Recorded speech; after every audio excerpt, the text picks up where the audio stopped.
ಈ ಸೃಷ್ಟಿಯಲ್ಲಿ ಸೌಂದರ್ಯ ಮತ್ತು ಸಂಪತ್ತನ್ನು ನೋಡದೆ ಪ್ರೀತಿಸುವ ಏಕೈಕ ಜೀವ ತಾಯಿ ಮಾತ್ರ. Very good morning, it's Thursday morning. ಇವತ್ತು ರಾಯರ ವಾರ. ನಮ್ಮನೇಲಿ ಗುರುವಾರ ಅಥವಾ ವಾರಗಳನ್ನ ಅಮ್ಮನೇ ಮಾಡೋದು. ನಾರ್ಮಲ್ ಡೇಸ್ ಬುಧವಾರ ಹಾಗೆ ಭಾನುವಾರ ಎಲ್ಲ ನಾವು ಮಾಡ್ಕೋತೀವಿ. ಇವತ್ತು ಹಾಗೆ ಪೂಜೆ ಅಮ್ಮನೇ ಮಾಡ್ಕೋತಾ ಇದ್ರು. ನಾನು ಟೀ ಮಾಡಿಕೊಟ್ಟೆ ಅಮ್ಮಂಗೆ ಮತ್ತು ಅಪ್ಪಂಗೆ. ಆಮೇಲೆ ಅಮ್ಮ ನೆನ್ನೆ ಸ್ಯಾರಿ ತೊಗೊಂಡು ಬಂದಿದ್ರಲ್ವ, ಅದನ್ನು ಅಪ್ಪಂಗೆ ತೋರಿಸ್ತಾ ಇದ್ರು.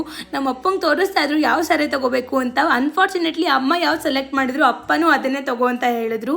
ಟಿಫನ್ಗೆ ಚಪಾತಿ ಹಾಗೆ ಟೊಮ್ಯಾಟೊ ಪಲ್ಯ ಅದನ್ನೆಲ್ಲ ತಿಂದು ನಂಗೆ ಸ್ವಲ್ಪ ವರ್ಕ್ ಇತ್ತು ಅಂತ ಹೇಳಿ ಮುಗಿಸ್ಕೊಂಡೆ. ತಲೆಗೆ ಎಣ್ಣೆ ಹಾಕೊಳ್ಳೋಣ ಅಂತ ಹೇಳ್ಬಿಟ್ಟು ತಲೆಗೆ ಸ್ವಲ್ಪ ಎಣ್ಣೆ ಹಾಕ್ಕೊಂಡೆ. ಸಂಜೆ ಈವ್ನಿಂಗ್ ತುಂಬ ಸೊಳ್ಳೆಗಳು ಬರುತ್ತೆ ಹಸು ಹತ್ರ. ಅದಕ್ಕೆ ಒಂದು ಸ್ವಲ್ಪ ಅಮ್ಮ ಬೆಂಕಿ ಹಾಕಿ ಹೊಗೆ ಹಾಕಿದ್ರೆ ಅದೆಲ್ಲ ಹೋಗುತ್ತೆ ಅಂತ ಹೇಳ್ಬಿಟ್ಟು ಹಾಕ್ತಾರೆ. ಹಾಗೆ ವಾಟರ್ ಮಿಲನ್ನ ಕಟ್ ಮಾಡಿ ಎಲ್ರಿಗೂ ಕೊಟ್ಟು ಆದ್ಮೇಲೆ ಇವತ್ತು ನಾನು ಸಿಂಪಲ್ ಆಗಿ ಅಕ್ಕಿ ಹಪ್ಪಳನ ನಾನೇ ಮಾಡ್ತೀನಿ ಅಂತ ಹೇಳ್ಬಿಟ್ಟು ಮಾಡ್ಕೋತಾ ಇದ್ದೆ. ನಾರ್ಮಲ್ ಆಗಿ ಎಲ್ಲರೂ ಮನೇಲಿ ಹೇಗೆ ಮಾಡ್ತಾರೋ ಹಾಗೆ ನಾನು ಮುದ್ದೆ ಮಾಡ್ಕೊಂಡು ಹಪ್ಪಳ ಇಟ್ಕೊಂಡೆ. ಇವತ್ತಿಗಿಷ್ಟೇ. ಜೈ ಶ್ರೀ.